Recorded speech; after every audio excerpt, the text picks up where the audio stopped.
Hey Nash, what should we make? Our new friend 6000 CS requested a brown sauce that could save overcooked chicken. Let's make that. All right, let's make pan-grilled chicken with a pan sauce.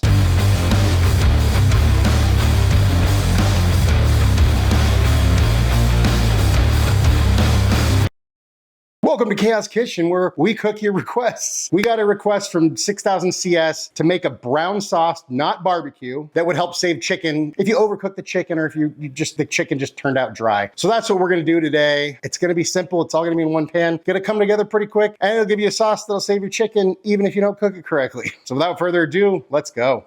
So we start by dicing some carrots, and we want a pretty fine dice because it's for a sauce. But you know, at the end of the day, you're cooking for your family, not a culinary school instructor. So just do your best. It'll be fine. And then we do the same with an onion. The request was for a brown sauce to help resurrect chicken that you've overcooked or maybe just came out dry. So that's what we're gonna do. But my first tip would be use chicken thighs. They're way more forgiving. They have more flavor. They got all that fat in them. So they're done at 165, but all the way up to 195. Honestly, they just get better and they don't get dry because of that extra fat. So that would be my first tip, is just use chicken thighs. So we're gonna hit these guys on both sides with some salt, pepper, garlic, season up high so you get better distribution and you make more of a mess.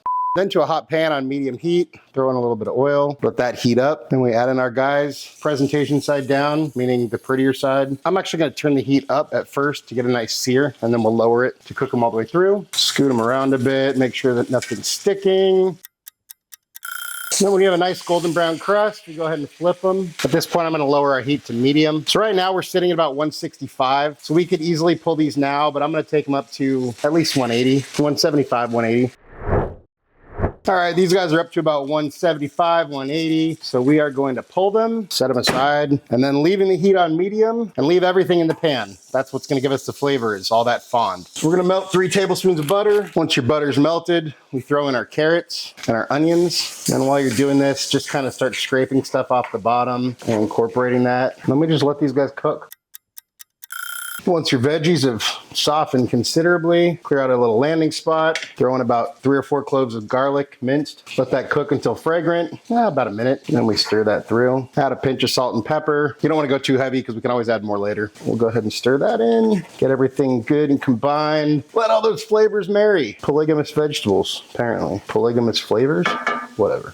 Then we want to make this into a roux, kind of sort of like a vegetable roux. So we add 3 tablespoons of flour, whisk that in there with the butter, and just sort of cook this for a couple of minutes until it starts to smell kind of more rich and a little bit nutty, not so much that raw flour smell. Then once your sludge is just about right where you want it, then we slowly whisk in 2 cups of chicken broth, just a little bit at a time. That's all you need. See how that thickens up nicely. Then we lower our heat and then just let it simmer, whisking occasionally until it thickens to the thickness of your choice. And when you're to the point where you can drag a spoon or something across and it's slow to fill in, then you're probably good, because it's going to thicken a little bit as it cools too. Once you're happy with it, taste it, see if it needs any more seasoning. I'm going to do some fresh cracked black pepper here, but I think we're good on everything else. But whatever you want, throw it in there. It's your sauce, yo. Give it another taste. If you're happy with it, kill the heat, set it aside. Then we can take a couple of our guys, throw them on a plate. You could slice it and make them look all pretty, but we're going to skip that step. And then we just give them some of this. Don't be stingy. There we go. And there we have our pan-grilled chicken with a simple pan sauce.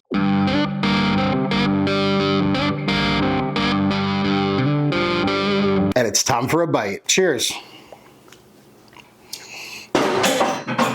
The chicken is rich and juicy, but even if it was dry, the sauce would totally save it. The sauce is buttery and creamy and luxurious and delicious, and it was pretty simple to make. And you just make it in the same pan you make a chicken in. So winner, winner, chicken dinner. Even if you effed up the chicken, the sauce will save it. I hope that's what you were looking for, 6000 CS. I think this was definitely saved dry chicken out of 10. That's what I think, but hey, let's see what Nash thinks. Hey bud, how you doing? I'm good, and I have a joke for you. Why do dogs float in water? I don't know why. Because they're good boys. That's terrible, but I like it. Well, check it out, bud. We got this pan-grilled chicken with the pan sauce, and of course we made you a dog-friendly version. Look how much you're drooling like a faucet, dude. Well, here you go.